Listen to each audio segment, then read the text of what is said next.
Hi, everyone. This is Jason Barrick of Wall Street for Main Street. Welcome back to our Wall Street for Main Street podcast. Today we have a special episode here. What we're going to do today is Mo Dawood and John Manfreda are going to ask me questions about some of our 2011 predictions that we had earlier in the year for what would happen this year, and we'll talk about some of the things that we see happening in 2012. And on top of that, we're going to be also discussing some potential asset allocation strategies and some of the macro events that are going on. So with that being said, Mo Dawood and I, along with John Manfreda, will have a nice discussion here, some back and forth stuff where they ask questions and then we ask each other questions, and we're just going to record that for everyone's benefit here. So, guys, are you ready to get started? Yeah. Yes, I am. All right. I just wanted to start off with the macro view. Right now, the focus seems to be entirely on Europe and their debt crisis.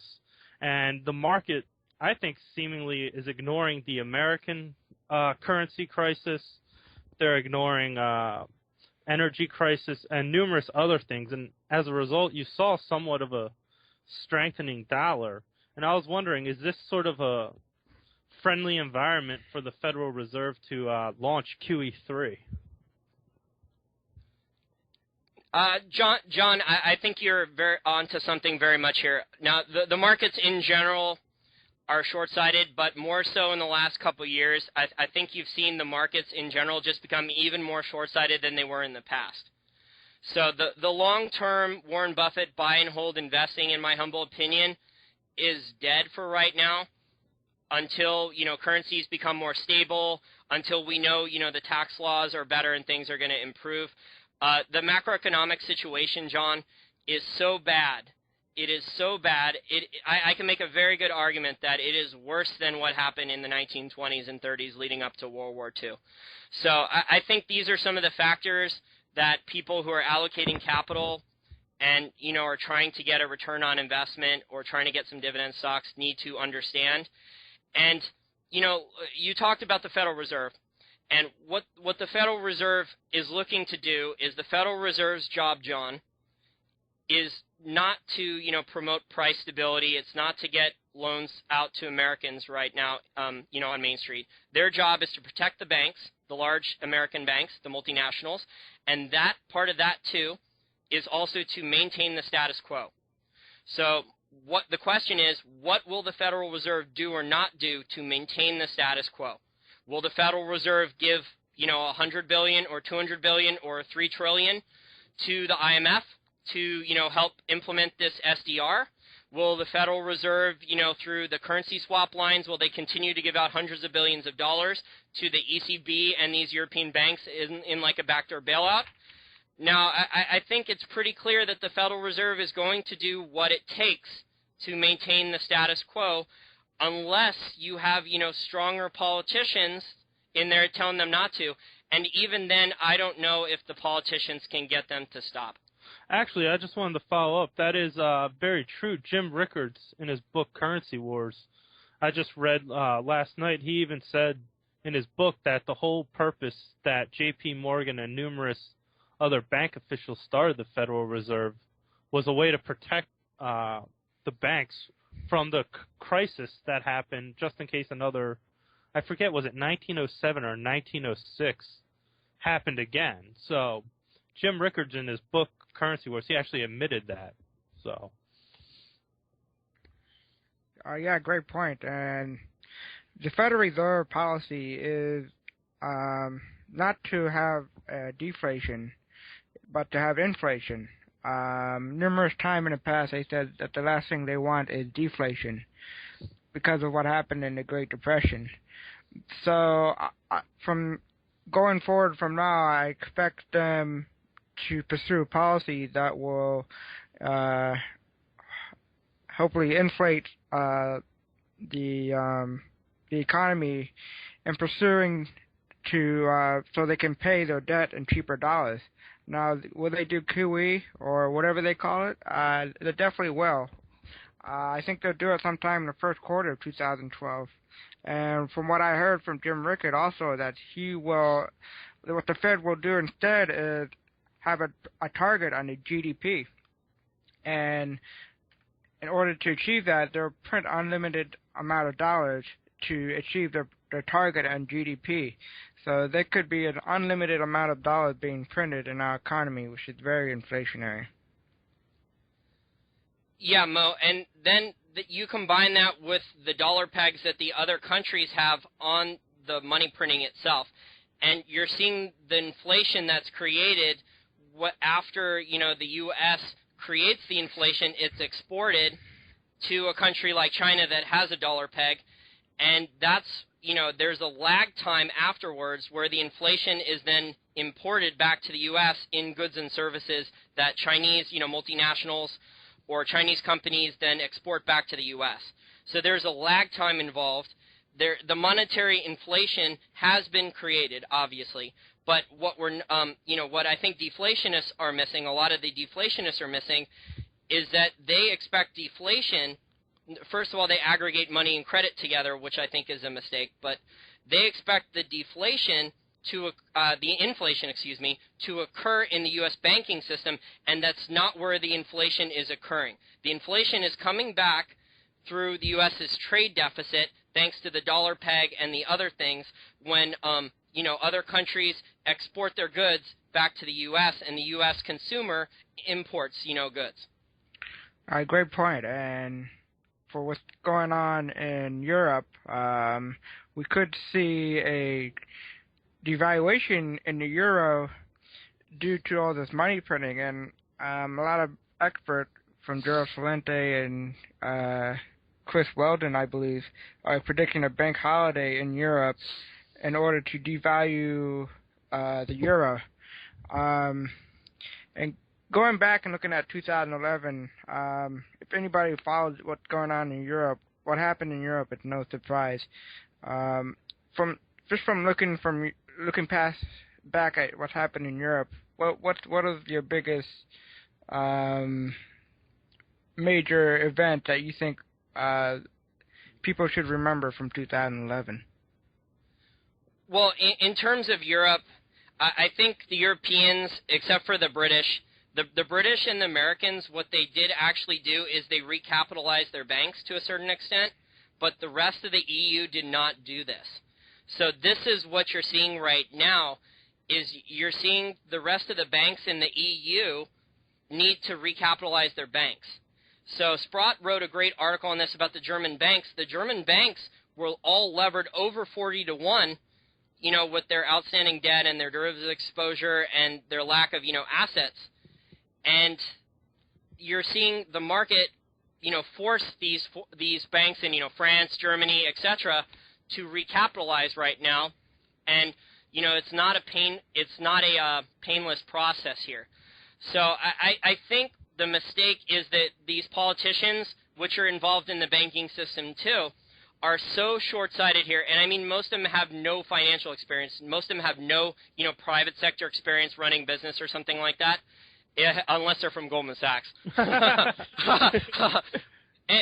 Okay, so all jokes aside, though, guys, but in general, though, the banking system is, very few problems were solved, and there was the opportunity, in 2008 to solve a lot of the problems in the banking system. They could have done a lot more. They could have raised reserve ratios as one of the ways to fix things. We could have ended fractional reserve banking, could have raised reserve ratios to 100% or close to 100% for some of the banks, and started to, make the banks a boring business, eliminate the speculative bets, because right now a lot of the banks, I'm still seeing them speculate with, free money, 0% interest money, and this is part of the Federal Reserve's plan.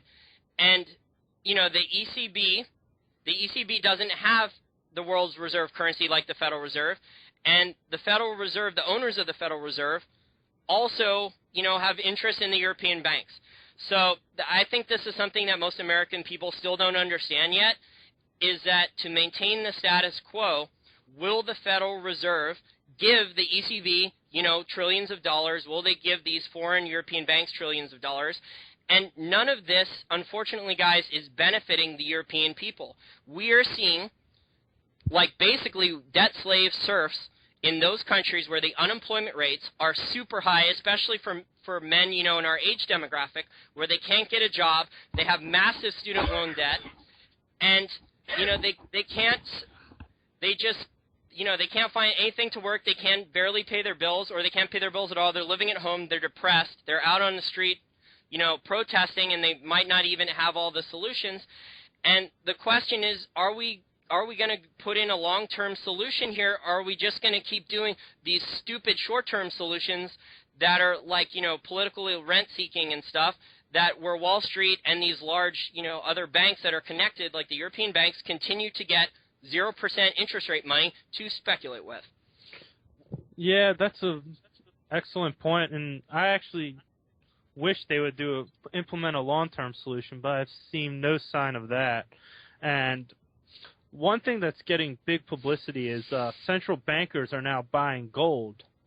And a lot of people say that the reason they're buying gold is because they know their currencies are going to trash and they want to maintain power and help preserve their assets. But I was reading, last night that another reason they're buying gold is it's a way to devalue their currency by selling their currency, their holdings, onto the open market. And it would boost up the gold price. And it's an easy way to debase instead of trying to debase it against one currency. I was wondering if you can give us a financial historian perspective of, how they do this and the ramifications, and does this mean that they're running? It's getting harder to debase against other currencies. Exactly, John. Exactly. It's everyone in a game of paper fiat currencies where everyone is trying to gain an unfair advantage with their exports. And if you go back and look at the 20s and 30s, you see a lot of the same things. You see a lot of the same mistakes that are being repeated. So people don't learn from 70 years ago, 70, 75 years or whatever ago. They forget the mistakes of the past because they haven't been correctly taught the things that went wrong. So I think what you're seeing here, John, is, like you said, a lot of these central banks and the economies in these foreign countries, they benefit very heavily from the status quo. You look at China, right? And China has all of these manufacturing jobs. Now, we could debate all day that the Chinese people aren't getting paid a fair wage, but their wages are increasing a lot every year. So China does benefit from the status quo. They have a trade surplus that's, gaining massively. I think their foreign exchange reserves now are over $3.5 trillion, which is, absolutely massive. And the funny thing is, if that $3.5 trillion went to zero tomorrow, they actually have even more than that in future trade receivables over the next, couple decades. You're talking about many trillions of dollars that China has to recycle in the investing. So that's why China benefits so heavily from this current setup in the status quo. The question is then, will all of these governments be able to do the debasement they want because they're all inflationists, they're all Keynesian and MMT people, so they prefer inflation. There's an inherent inflationary bias out of all these academic economists, the Wall Street economists, and the people inside the government. They prefer inflation, okay? They don't want the negative parts of inflation, which is, rising in commodity prices. They don't want that, where it hurts it. They would prefer, John, in a perfect world, to manage those inflationary expectations to prevent the velocity of money from going too fast. And what they would prefer in a perfect world is where they could devalue their paper fiat currencies to boost their exports to make their GDP look better than it really is. And then they would also prefer to, do this financial repression scheme that they like. And then they would also prefer to use the wealth effect. And the wealth effect is something that, even Greenspan and the other guys like Bernanke, the other, Fed chairman like Bernanke, have talked about at length. And this is something that people really need to put the pieces to the puzzle together. And then once you understand that, I think, you understand all these little pieces that we've just been alluding to here, you'll understand that deflation, which is the free market's cure, which where debt would be wiped clean, I don't think that's going to be allowed. I just wanted to do a follow-up. You were talking about Keynesians and inflation and how they favor it. Also, what's scary is I remember reading something about inflation from a Keynesian perspective, and these people that are working there, they don't even understand inflation because they always claim that you have to see rising wages for inflation to happen, and that just didn't happen. That's why they have no explanation of 70s stagflation. Exactly, John. And prior to the 70s, John, the Keynesians didn't even have an explanation for what was happening in the 70s. They didn't know what stagflation was. They said it couldn't occur, and that's the truth. The truth is the longer Keynesian economics is implemented, the more likely that stagflation is guaranteed. And for our listeners who are not familiar with stagflation, I'll just give a very brief summary of it. Stagflation is where you have higher unemployment, so you have rising unemployment, and then you also have rising inflation. So all the things you need to live off of to survive are going up. You cannot find work, and this is the worst of both worlds. Great point. And this discussion on stagflation also leads to another interesting debate on inflation versus deflation. Now, you've seen for the past couple of years where we're seeing deflation in certain areas like real estate, but inflation in other areas such as gold, silver, and other commodities such as oil and agriculture. Now, going forward, what is most likely to happen in 2012 regarding the inflation versus deflation? Well, first of all, Mo, it depends where in the economy people are looking. Because if you're looking at, private sector credit for consumers or small businesses, that's drying up. But if you're looking at credit, for governments, they're still borrowing at basically 0%. A lot of the governments are the U.S. government is still borrowing at 0%. And, you look at some of these other categories, you look at the money supply, the base money supply, the Austrian TMS or true money supply is rising at around 15% now year-over-year growth. So that is the base money supply. That is monetary inflation. That takes a certain amount of time. There's a lag, normally about 18 months or so, before that works its way through the system and into prices, because prices are an effect of monetary inflation.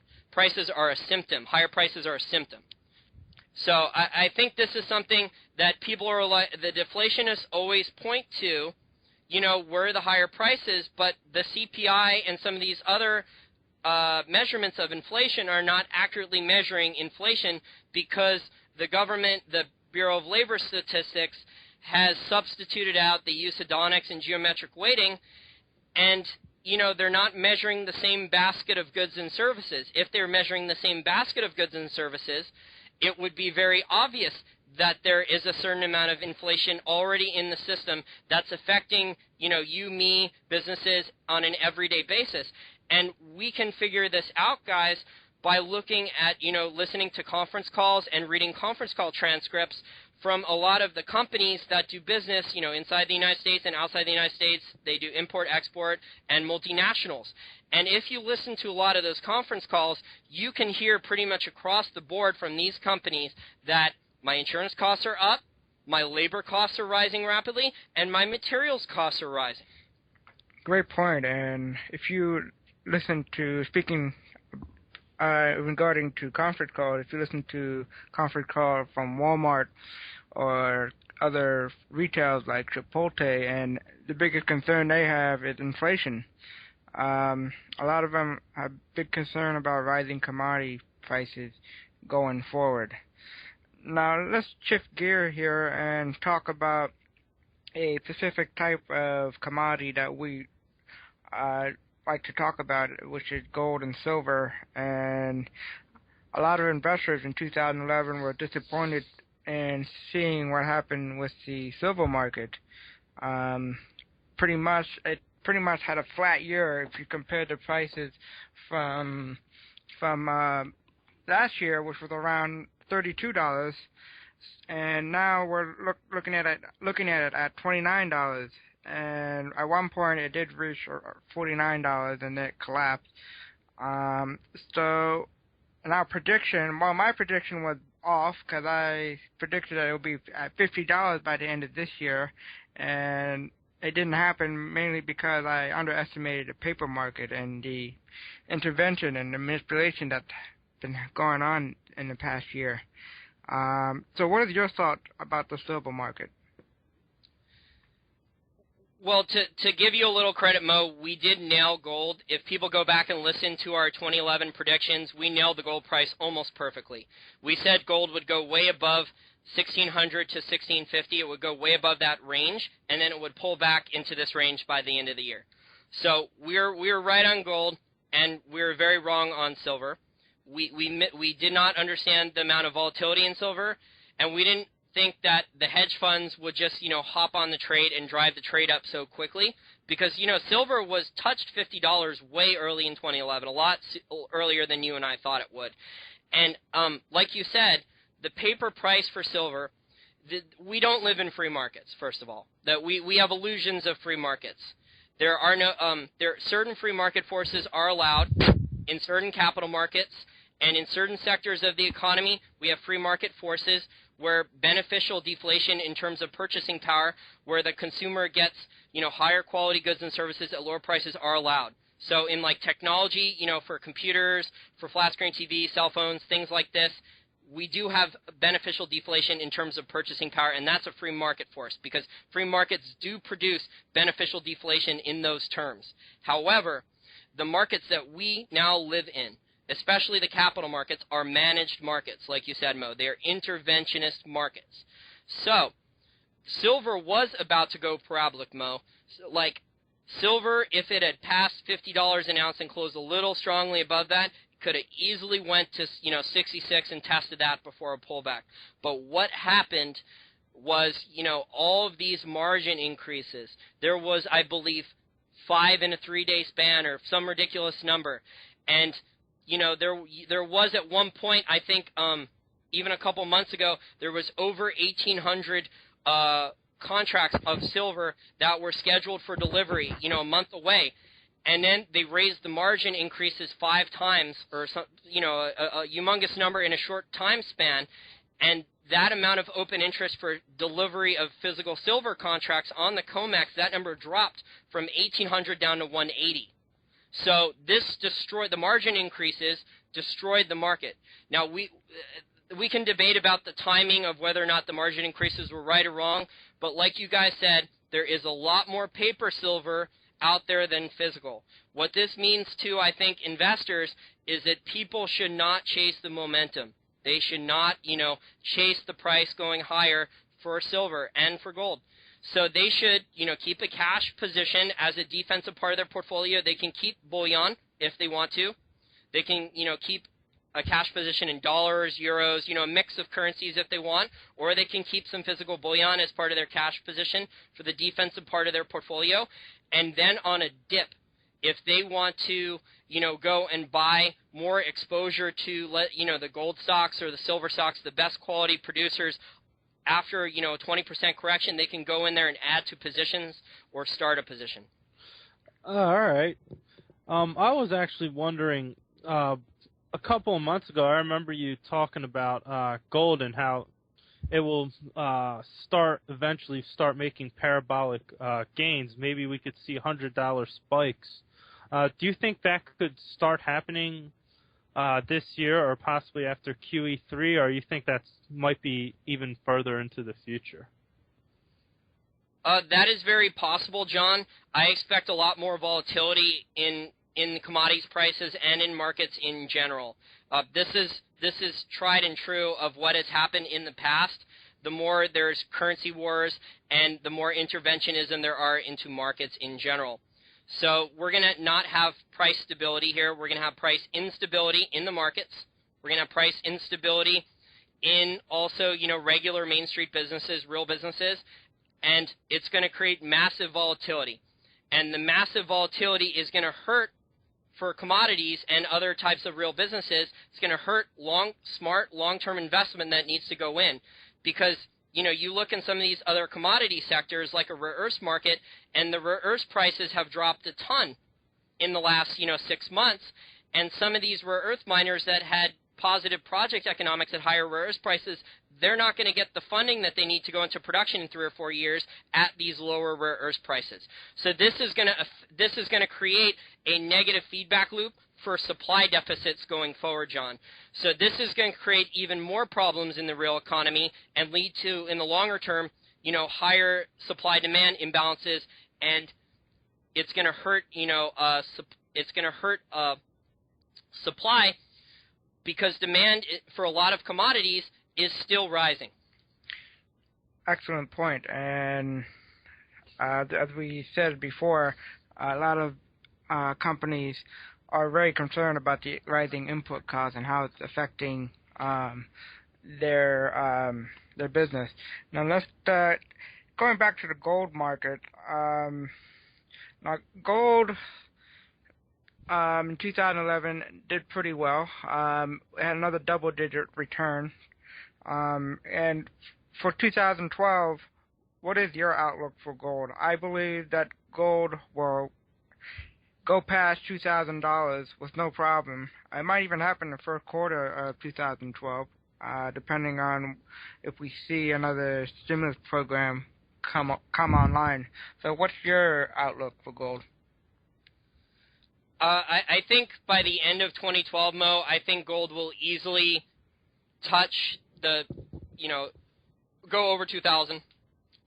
Will it stay there in that range? Will it go, above 2,000 to like say 2,500 and stay in that range the first time? I don't know. I'm thinking it would back and fill, because that's what's happened in the gold market a lot. So you might see gold go to 2,300 or 2,500 in the next 6 or 7 months, and then you might see gold drop back down to 1,850 and retest right below 2,000 and have very strong technical support there before it starts moving higher again. So I think that's a realistic possibility. But what I really want to get our listeners focused on is the big discrepancy, the big dislocation now that is occurring between the paper gold market and the real physical gold market. This is something our listeners really need to understand, because right now, Mo, if you're a billionaire or if you're China, you are not going to be able to buy lots of physical gold at the 1,600. The gold's around 1,600 now. In terms of the paper price, you are not going to be able to buy a lot of physical gold at that paper price. It's just not possible. From what we are hearing, the physical demand for physical gold and silver is so tight that you cannot get your hands on a lot of physical gold for under $1,900 an ounce. And great point. And don't forget that in China, the new currency, the new metal exchange that's going to come online in June of 2012 will be a major game changer for the gold and silver market. Yeah, exactly, Mo. That's going to be one of the bigger factors, and those contracts are going to be backed by, I think, a 10-ounce bar of physical gold. Those futures contracts will.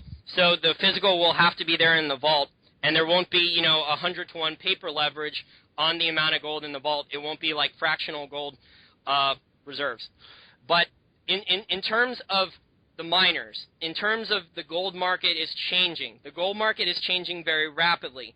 If the real physical price is $1,900 for what a lot of gold is selling at, if I'm a large gold miner, why am I going to keep selling my gold on an offtake agreement to a large refiner for only $1,600 for the paper price when I can sell it for $1,900? So I think this is shifting, guys. I think you're going to start seeing, if people do not trust the COMEX as much anymore, and I think there's a lot of evidence that the COMEX should not be trusted, especially after the MF Global and the other stuff that's been coming out, the margin increases and the other stuff with the COMEX and the CME, that these American futures markets for commodities are not going to be trusted. And if I'm a gold miner, guys, why should I sell a lot of my physical gold production at the spot paper price when the real physical price that people are paying for it is $300 more right now? Why am I going to keep doing this? I'm going to switch, right? Yeah, that's an excellent point. So I was actually wondering another thing. During the January of this year till, I guess I would say March, during gold and silver's parabolic run before its correction, one thing I noticed that the miners really lagged. And I speak bringing up MF Global, with the futures market really in devastation. I was wondering, do you think this might be the year where people that normally invested in futures, do you think they might take that investment and start bidding up the miners this year because they know it's safe, it's a share of a company, it's a way to play the gold and silver price, and not only that, the miners, you look at some of these dividends, they're increasing drastically. I was wondering, do you think that scenario might play out this year, or? Well, it's definitely going to increase this year, John. Now, are we going to have big gains in all of the mining stocks this year? Maybe, maybe not. Honestly, I have a longer-term view of this, so I will continue to accumulate because I have been investing in mining stocks and doing well in them for over 3 years now. And to be honest, I have never seen the gold and silver producers in better financial strength across the board than I do right now. They have expanding profit margins. They are generating free cash flow. A lot of the larger producers are starting to pay larger dividend increases. You have Goldcorp, you have Newmont, and you have Barrick have all increased their dividends at least once this year already, and a few of them have announced larger dividend increases going forward for the higher the gold price. They're implementing share buybacks programs too, so they are going to reduce the denominator there for the amount of total shares outstanding. So they have real production top and bottom line earnings growth because bullion prices are now rising faster than energy prices. That was not always the case, guys, prior to 2008. And there were a lot of people, and I heard a podcast over this weekend from a very well-known guy in the precious metal sector named Andy Hoffman, very smart guy, worked on Wall Street, and he was talking about how he invested in mining stocks, when he first found out about gold and silver, I think in 2002 or 2003, and he was in mining stocks too early. So he was in mining stocks when energy prices were rising so rapidly that the profit margins, weren't able to keep up with the rising input costs. So prior to 2008, the real price of gold, which accounts for, rising input costs, the real price of gold was not rising faster than the other commodity input costs. After 2008, this is not the case anymore. I expect gold and silver over the next 3 to 5 years to outperform. This is over that time span. In a shorter time span, within that 3 to 5 year time span, you could have, base metals or oil or a certain specific thing on news or rare earths outperform gold and silver. But over that longer time span, as gold and silver become more and more remonetized by the markets and also perhaps remonetized by governments, I expect those to outperform the other commodities, and the mining stocks will be the producers of these will be the direct beneficiaries. And on top of all these other bullish factors for the mining stocks, I also expect the larger producers to want to go in there and do acquisitions. Because, when you have free cash flow, if you have so much free cash flow coming in, you don't want to give all of your free cash flow back to shareholders or share buybacks. You're going to do a little bit here for dividends. You're going to give a little bit here for share buybacks, and then you're going to want to go and do acquisitions to grow your production and grow your reserves. Exactly, and a lot of investors in 2011 were extremely disappointed with how the miners did. But on the bright side, if you look at the prices, they're as cheapest as they ever been, and compared to the past.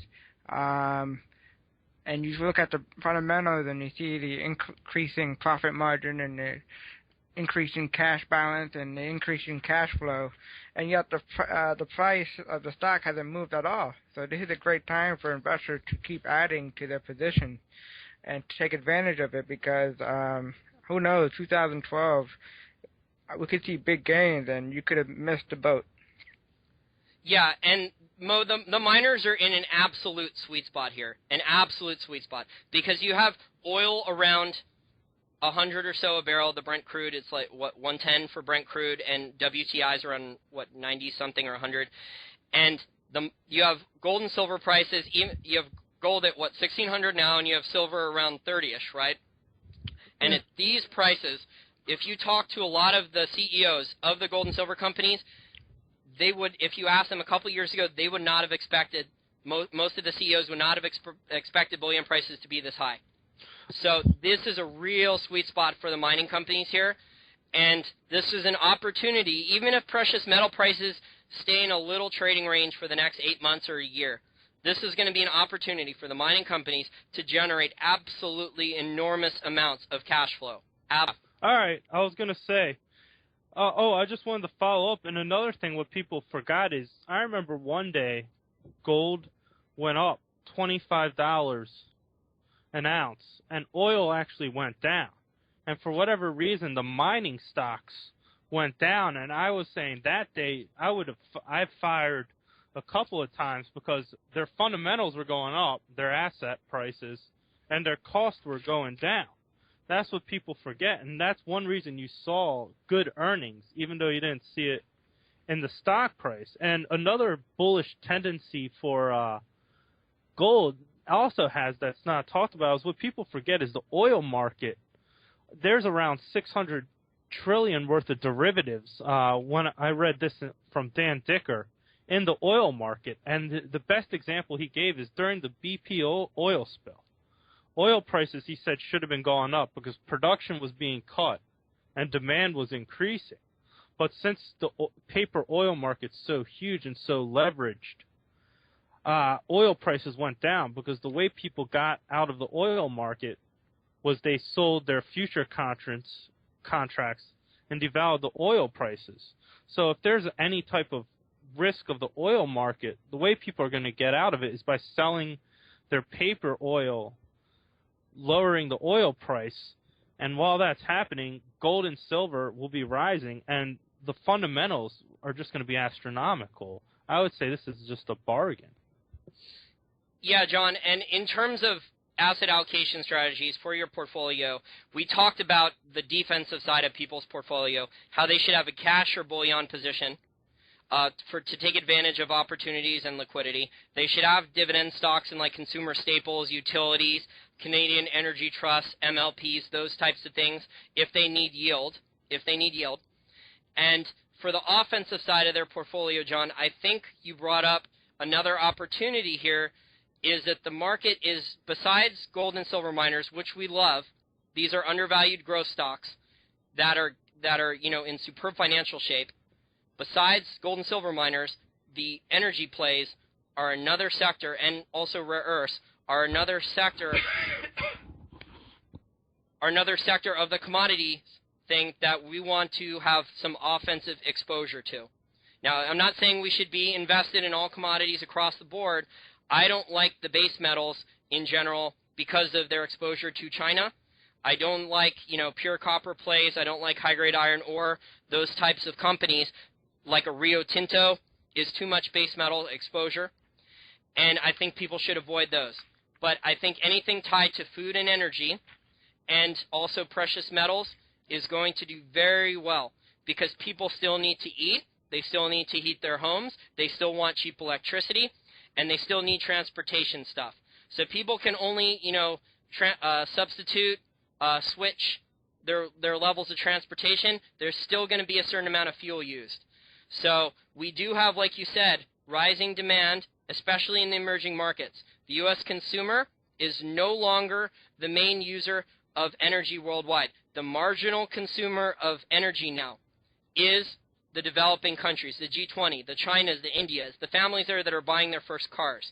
So these are the types of things that people need to take into account because the oil prices there are subsidized.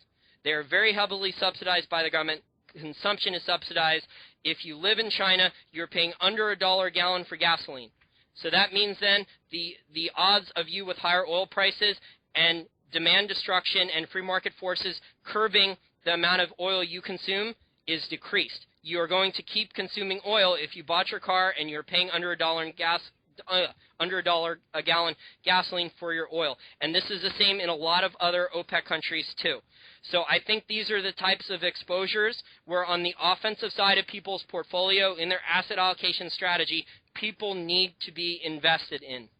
they also need to stay away from the Treasury bond market. I mean, if you look at the yield on Treasury bonds and you compare them to dividend stock, I mean, the dividend stock yield is a lot higher than the 10-year or 30-year yields.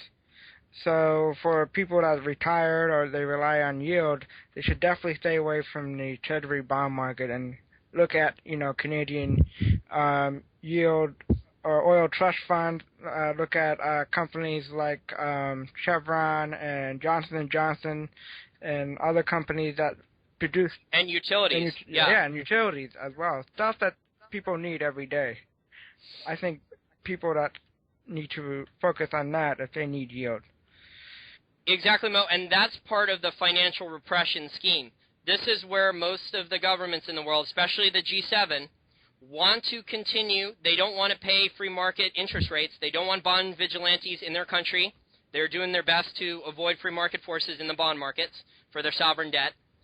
And they real GDP is negative. Real inflation rates are much higher, and they don't want to pay a free market interest rate. They've socialized the interest rate. They manipulate it with their central banks and with their large banking banks that are tied to the central bank. And if you understand how the U.S. Treasury market works, you understand that the Fed prints dollars, hands them to the large banks who are also primary dealers, and those large banks that are primary dealers buy U.S. Treasuries, so the U.S. government gets to continue to borrow at way below market interest rates at zero, and then the Wall Street banks, the large banks, also get to borrow near zero, and they get to speculate with the money. So I expect this type of financial repression scheme to continue until free market forces are allowed, if they are allowed. But this is, it is not a free market in the bond market, and this is what's happening. But, in some of these other countries, like in Italy, and Greece, you are seeing free market forces allowed, where bond vigilantes are coming in and attacking.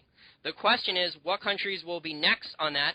Will Japan be allowed? Will France be allowed? Will Germany be allowed? Will the United States be allowed to have free market forces with bond vigilantes? I don't know. Kyle Bass and other hedge fund managers are betting that they will be allowed. But, you just don't know, because governments can change the rules anytime they want. Yeah, that's very true. In fact, with the European bonds, I saw some of them have forced up to a 7 to 8% yield.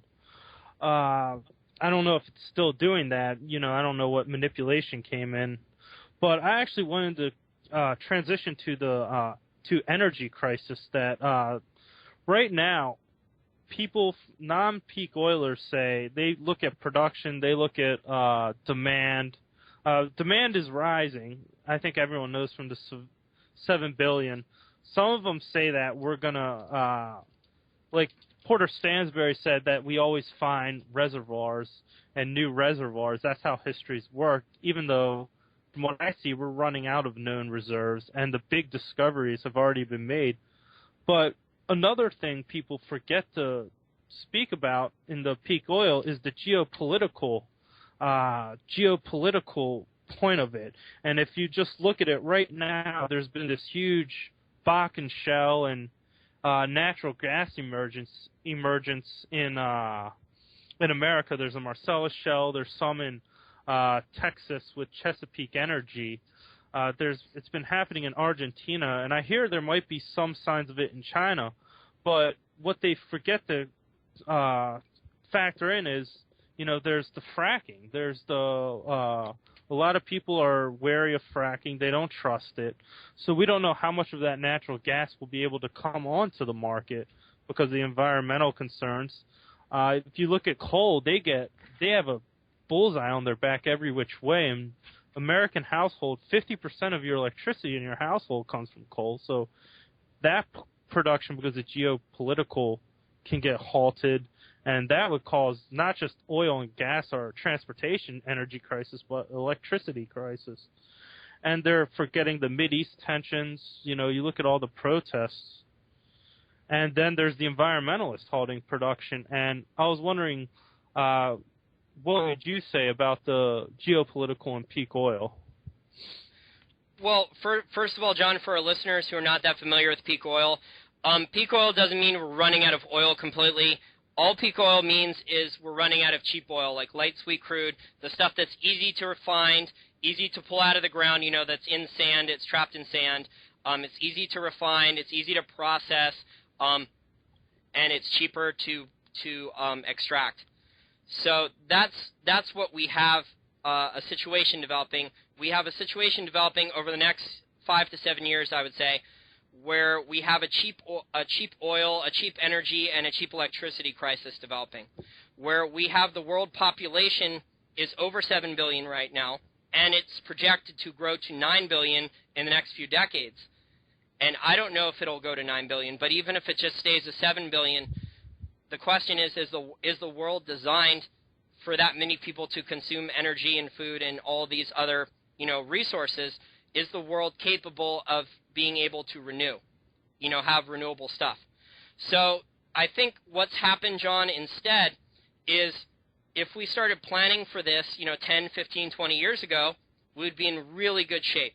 So if we sunk the costs in to developing, better advanced biofuels, if we spent money on investing in like the liquid fluoride molten salt reactor to make nuclear power safer, on these types of investments, instead of giving all this money away to Wall Street banks to let them speculate with to actually hurt our real economy, if we put this money instead into more productive uses, I think we would have been better off using that money. Now, naturally, that's not an Austrian school solution, but we've wasted so much money throwing it down this black hole to give away to the banks. I think our economy is in a lot worse shape than it could have been if we would have started preparing for this energy crisis. I think what's going to happen is politicians are really only good at reacting to crises after, something is already blown up, like a Fukushima or a, BP oil spill or something like that. So they're only good at reacting to these types of things afterwards. So things are going to have to get a lot worse in terms of the energy crisis before they get a lot better. Like in terms of actually investing in the sector, like you said, there are a lot of geopolitical forces. The majority of the world's oil now is not controlled by Exxon, Chevron, the Seven Sisters. They're not controlled by BP, okay, and those types of companies. The majority of the world's oil is controlled by Russia, Saudi Arabia, Iran, Iraq, Venezuela. These are national oil companies. So these are, there's a lot of political motivation in there, a lot of corruption too. And this is a lot of factors involved. All I know, John, is that a lot more energy now is required just to maintain the status quo of our economy. So we have a just-in-time supply inventory, and the only reason the whole thing works, where, a part is made here in China and then shipped back to Japan and then to Australia and then, to another country before it's shipped back to China to be finished and then sent to America. The only reason that this economy works the way it does with all these moving parts and back and forth is cheap energy. That's the only reason people can have their food grown, 3,000 miles away in South America, and they can have strawberries in the winter. Yeah, that's a very good point. And what also people forget, I just wanted to follow up when they talk about oil markets and the Seven Sisters. What people don't realize is the 14 largest oil companies are all state-owned companies. None of them are privately owned. And, of course, the largest is Saudi Arabia. So that's what a lot of people don't see either, is a lot of it is state-sponsored, and we have nothing close to a free market in energy. Exactly, John. And the higher energy prices are going to put a strain on a lot of other things. You're going to see a higher strain on food prices because a lot of energy is spent on cultivating our food. So these are the types of things that people are should prepare for with their investing portfolio and in their real life, where they develop like a plan for their houses. But I would tell people to look at Dr. Chris Martinson's work for solutions for like their homes and stuff to deal with the end of cheap energy, because Dr. Chris Martinson is the best at that. I just prefer like asset allocation strategies for these types of things. You did bring up shale, John, and shale has some problems too. Like even if we just switch to natural gas, John, the problem with the American infrastructure, energy infrastructure in the United States is the entire energy infrastructure in the United States is built on liquid fuels. So either we need to spend trillions of dollars at gas stations refitting those to, CNG, compressed natural gas, to handle that, and then we need to redo all of our car engines and all those other things, and that's going to cost trillions of dollars in infrastructure upgrades. Or we need to convert the natural gas, then we need to do gas to liquid technology so it fits in the gas station. And that will be economic for now, but that's not a full long-term solution either. So that's a bridge gap solution to a long-term problem. And then you add on top of that with the shale solution here, the production flow rates in the shale wells, they maximize normally after only 2 months. So because of horizontal drilling and hydraulic fracturing and the fact that they can stick more straws into the drink to pull the oil out faster, you have the production rates dropping after only 2 or 3 months of, pumping the oil out of the wells. So this is not, the shale stuff, John, is important. It's a bridge gap solution, though. This is not something that will solve our energy problems for decades. This is maybe something that will buy us, 10 to 20 years. It will buy us maybe 10 to 20 years before, the liquid fluoride molten salt reactor, the thorium reactor for nuclear power, before the better advanced biofuels like algae biofuel, cellulose, ethanol, some of these other things that can be growed and renewed, before solar is, solar has a lot of problems right now, but if we switch to rare earth, solar panels made out of rare earths and, graphene, they can theoretically pull 100% of the capture rate for the photovoltaic. They're in the lab, they're achieving 100% capture rates for solar panels made out of rare earths and graphene, where it captures the energy at 100% of the light spectrum and turns it into electricity. So we need time for the solutions. Without, coal and oil and natural gas, we would not have ever industrialized, and the world population would never have been this large, and we would never have, this many things on the planet, this many enjoyable things on the planet, and our lives wouldn't be as diverse and as rich, and we couldn't do what we want because we would have to, grow food. Everyone would have to spend most of their time growing food just to survive. So we need to figure out a better transition plan because, the oil is becoming more dangerous, more expensive, and it's being politicized, and it's subsidized by the OPEC countries where they're consuming their own production. And China. So these are all dangerous factors, and people need to account for these in their portfolio decisions and in their real life decisions too, for how they lead their lives going forward. Yeah. Excellent point. And let's to wrap up our prediction and our discussion here, let's recap on what we discussed here now, beginning with our macro outlook for 2012. We believe that Europe will continue to tackle on their debt problem. We believe that there will be a bank holiday and there will be a currency devaluation in Europe.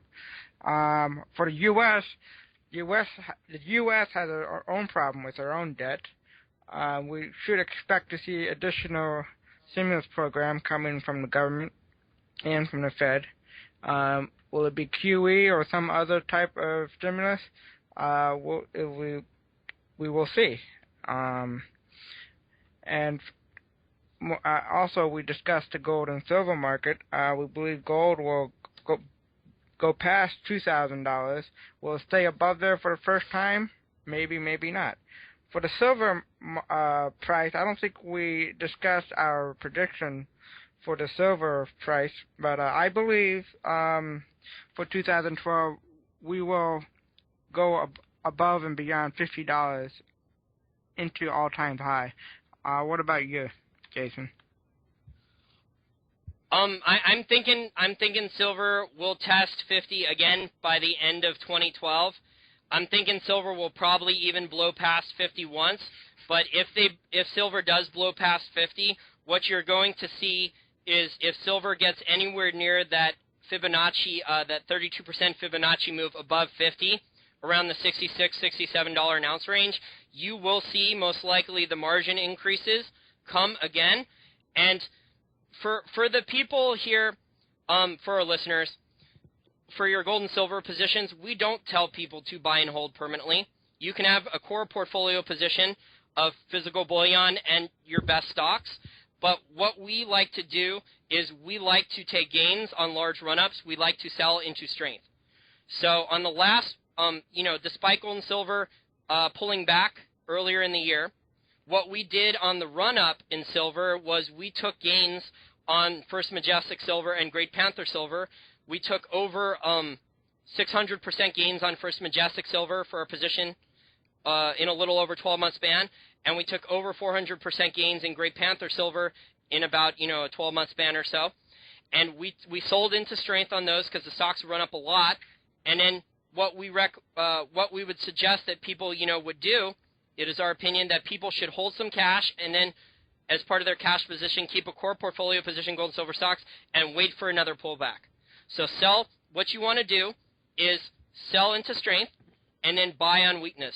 Now, don't go and buy or add to your positions all at once on a weakness, because look at what happened to the silver market. We had a couple big corrections. And don't you wish, if you bought 5 months ago on the first dip, don't you wish you had more cash now to buy more again on this dip? So this is, we don't try to time the market perfectly, but what I do try to do as a contrarian is I try to keep a core portfolio position, and I try to sell some of my positions into strength, and I try to rebuy in weakness. Excellent point. I agree. And for we also discuss how investors that want yield should look at Canadian Oil Trust, other dividend stocks that produce higher yield compared to Treasury bonds, 30 or 10-year Treasury bonds. They should look at stock that produces something that we need every day, like oil, like Chevron, Johnson & Johnson, utility companies. And then we also discuss the cheap oil crisis and how we're running out of cheap oil, mainly because the reserve on onshore oil is peak production and now declining. And also, Mo, a lot of the money from the profits from the national oil companies is not being reinvested as a private company would back into, increasing production and replacing reserves. Or technology. That's not happening with that's not happening with the national oil companies. That money is being spent on social programs, which is fine. Some of the money can be spent on social programs, but too much of it is being spent on social programs. And these national oil companies, you look at like Pemex in Mexico, and they don't have any money to, re-inject the Cantarell field. They need foreign capital now, when they could have funded a lot of the, reserve replacement with their own capital, and then spent a certain amount of money in social programs. Instead, all the money was spent on social programs, or it went into politicians' pockets. And another thing I actually wanted to say was two things. Is one, if you have a good size or big portfolio, you can have a portion for capital gains, a portion for yield, and don't reinvest the dividends. Just use the yield to build up a cash position. And on a correction, you can start firing away. That is one strategy someone might want to take a look at. And another thing is, right now the market doesn't recognize the energy crisis we've been talking about. So I think maybe the best possible way to play this energy crisis is, buy some warrants on some good, solid energy companies with good fundamentals. So I think that could be right now, that might be the best way to play the energy crisis right now. And also, if people want to hedge, they should also learn how to trade options, so that if we have another big run-up in the gold and silver price, one way to protect your gain is to buy put options on your investment to preserve your profit as well. I would say oil ETFs are a great way to hedge. They're designed so Goldman, J.P. Morgan, and other large Wall Street banks could dump their poor futures contracts. So they're losers? Yeah, so buying puts on oil ETFs are another great way to hedge for a deflationary correction. Yeah, and I think Mo and John addressed a very important issue here is, besides the macroeconomic situation, and there's credible arguments for some deflationary forces, obviously, because they are going to allow disinflation periods. After the inflation occurs, after, we see another stimulus program, implemented, you're going to see a cooling off period like now. Well, basically the last 6 or 7 months have been a disinflation period. It's been a cooling off period after QE2 because the commodity prices went up too high, and the one thing the Fed does not want is they need to manage inflationary expectations, they need to manage velocity of money, and if everyone has higher inflationary expectations, they're not going to hold the cash. You're going to see consumers, you're going to see companies, you're going to see producers all spend their money, buying commodities up and saving them and hoarding them, so because they expect higher commodity prices. So the Fed is trying to manage these expectations to prevent velocity of money, and these are some of the things that are happening now. So a disinflationary period like now will occur after X amount of months after another stimulus program. So we're not at the levels yet, guys, where we are going to see runaway hyperinflation, where prices are doubling every day, or a couple times a week, or the Weimar stuff, the Argentina, those types of classic runaway hyperinflations. There is enough base money in the system globally with fractional reserve banking for that to occur, but there is not the inflationary expectations, the velocity of money yet for that money supply to turn over fast enough for that to occur. So we will see worse inflation, but we will not see runaway hyperinflation yet. That is my opinion. We're not to that level of inflationary expectations in the system yet. Yeah, I agree. I don't think we'll see a hyperinflation in 2012. Making that kind of prediction would be too ambitious as of right now.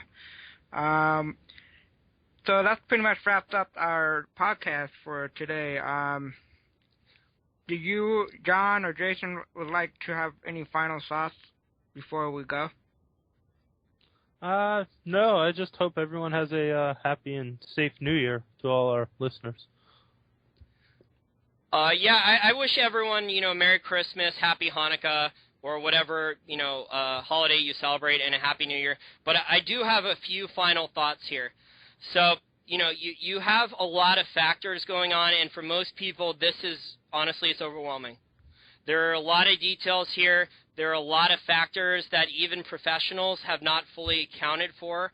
All we're trying to do with this podcast here is get you a little bit more informed.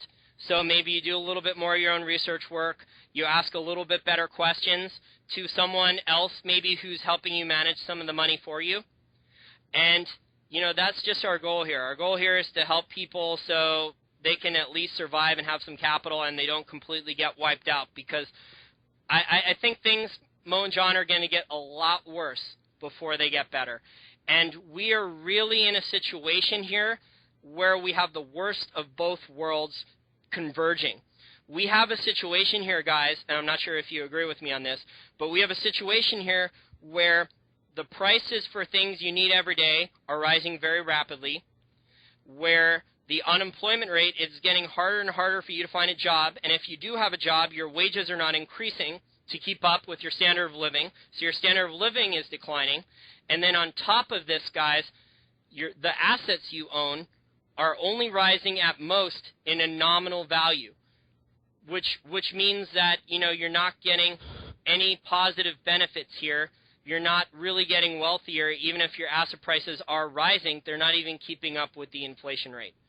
So for 2012, I would say some of the goals I have is I want my whole portfolio as a whole to at least keep up with the 15% Austrian inflation rate.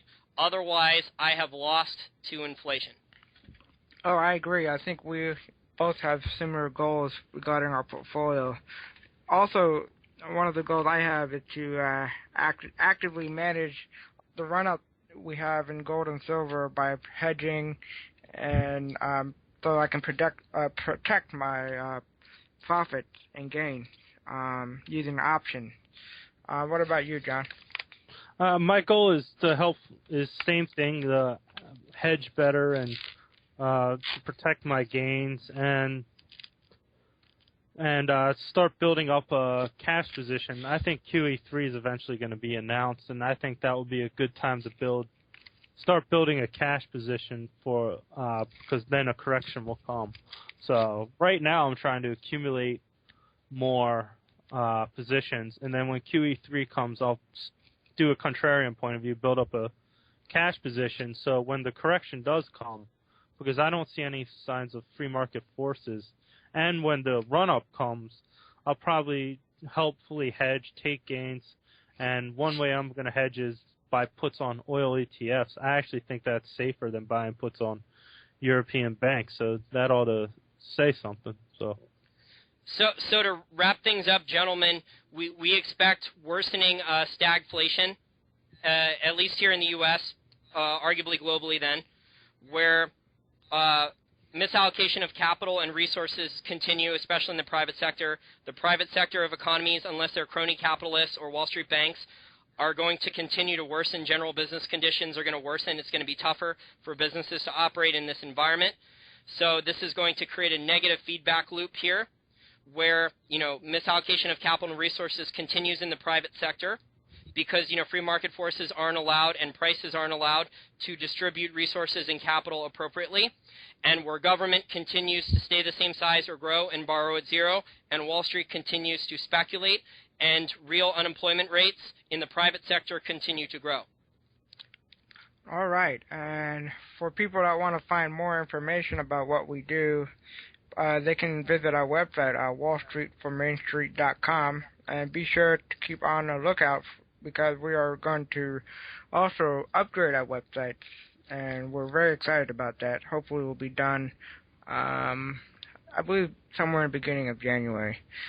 So, John and Jason, thank you for your time, and I hope you guys have a good New Year. Same to you. Same to you, Mo. And I also want to tell our listeners here that we are going to have even bigger and better guests in 2012 than we did in 2011. So there will be a lot more special guest interviews to look forward to in 2012. And if you are a subscriber to the paid newsletter, The Morgan Report, you can find a special holiday gift in there. In January's edition, you can find a special report on the rare earths market that overviews everything that Mo Dawood and I wrote and how to allocate capital, because we think the rare earths are going to be fantastic performers in the next few years on top of, precious metals and other energy-related investments. All right, so until next time, everybody have a happy New Year, and we'll talk to you soon.